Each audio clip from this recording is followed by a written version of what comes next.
ભારત કૃષિ પ્રધાન દેશ છે, પણ આજે દેશના ખેડૂતોની સ્થિતિ અત્યંત દયનીય છે। તેવામાં કેન્દ્ર સરકારના આગામી બજેટને લઈને ખેડૂતો અને પશુપાલકોની ખૂબ જ આશાઓ અને અપેક્ષાઓ છે। બિયારણથી લઈને ખાતર સુધીના ભાવમાં રાહત મળે, જીએસટીમાં રાહત મળે તેવી માંગ વર્ષોથી ખેડૂતો અને પશુપાલકો કરતા આવ્યા છે। તેવામાં મોદી સરકારના અંતિમ બજેટને લઈને મહેસાણાના ખેડૂતો અને પશુપાલકોની શું આશા છે, જાણીએ તેમની પાસેથી। અત્યારે આપણે છે મહેસાણામાં કૃષિ અને પશુપાલન વ્યવસાય સાથે જોડાયેલા વેપારીઓ સાથે છે। એમની પાસેથી આપણે જાણીશું આગામી બજેટને લઈને તેમની શું આશા અને અપેક્ષાઓ છે। સૌપ્રથમ આપ જણાવશો કે આગામી બજેટને લઈને શું આશા અપેક્ષાઓ છે? આગામી બજેટમાં જે ખાતર ઉપર અને બિયારણ ઉપર જે જીએસટી સરકારે ઘટાડેલો છે, પણ ખેડૂતો અને વેપારીઓ એવી આશા રાખે છે કે હજી પણ એમાં માફી મળે તો ખેડૂતોને અને વેપારીઓને ઘણી રાહત થાય।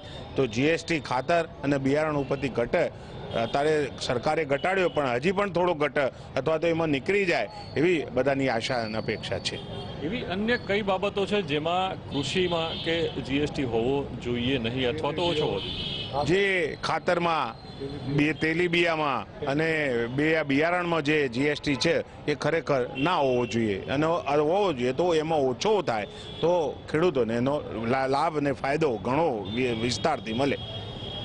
આપ જણાવશો આપની શું આશા અપેક્ષાઓ છે આગામી બજેટ? મારી અપેક્ષાઓ એવી છે કે ટેકાના ભાવ કરતો જો ખેડૂત ખાતેદાર ખાતામાં ખરીફ સિઝન અને રવિ સિઝનમાં 1 એકર પ્રમાણે 5000 ખાતર બિયારણ ખેડવા અને પાણી માટે જો આપવામાં આવે સીધા ખાતામાં સબસિડી એના બેંકના ખાતા એકાઉન્ટમાં, તો એનાથી સરકારના 50% પૈસા બચી જાય અને ટેકાના ભાવ કરતો આ સ્કીમ સારી છે। તો એ પ્રમાણે જોગવાઈ કરવામાં આવે તો અમે એવી અપેક્ષા રાખી રહ્યા છીએ। કૃષિ અને પશુપાલન ના વ્યવસાયમાં એ વિષયમાં ગત વર્ષ કરતાં આ વર્ષના બજેટમાં આપ શું આશા રાખો?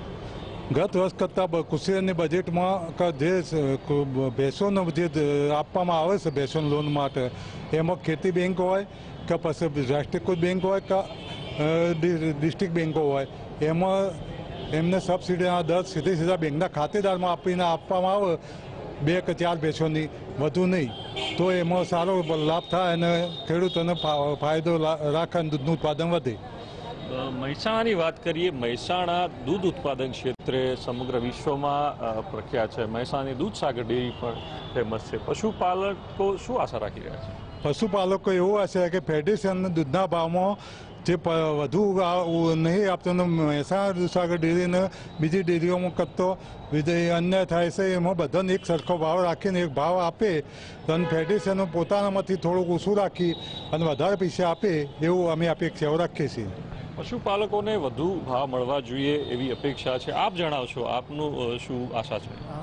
ઉત્તર કાઠિયાવાડમાં જે મગફળી ખરીદી સરકારે 790,000 ભાવથી, એ બહુ સારું પગલું સરકારે ભર્યું છે, પણ એ ઉત્તર ગુજરાત માટે એરંડા અને કપાસ બેના બી હજુ ઊંચા ભાવ સરકાર બધે અને ખેડૂતો ભાવ ખરીદે એ અમે સરકાર ભાવ આશા રાખીએ છીએ। અને બીજું ડીઝલ જે ટ્રેક્ટરમાં વપરાતું હોય એમાં બી મોટી સબસિડી સરકાર આપે તો ખેડૂતોને એમાં બી ફાયદો થાય, આ હવે અમારી માગણી છે। ડીઝલમાં સબસિડીની માંગ કરી રહ્યા છે ખેડૂતો, આપ જણાવશો આપની શું આશા અપેક્ષા છે? ડીઝલમાં સાહેબ મોટાભાગના ખેડૂતો એન્જિનો ચલાવી રહ્યા છે અને ડીઝલમાં થોડી ખેડૂતોને રાહત થાય તો એમને વધારે પડતો ફાયદો થાય, અને થોડી ખેડૂતોને લાઇટ પણ થોડી વધારે આપે 1-2 કલાક વધારે સરકાર, તો એમાં મોટી રાહત થાય। આ વર્ષે બિલકુલ વરસાદ થયો નથી એટલે પાણીની મોટી સમસ્યા છે, એટલે પાણી માટે સરકારે રાહતો તો ઘણી આપી ખેડૂતોને, પણ થોડી લાઇટ ને વીજળી માટે થોડી રાહત વધારે આલે 1 કલાક 2 કલાક માટે તો વધારે સારું। તો આ હતા મહેસાણાના જે કેટલાક કૃષિ અને પશુપાલન સાથે જોડાયેલા વેપારી વર્ગ, જેમણે પોતાની આશા અપેક્ષાઓ વ્યક્ત કરી છે। મહેસાણાથી મનીષ મિસ્ત્રી, TV9।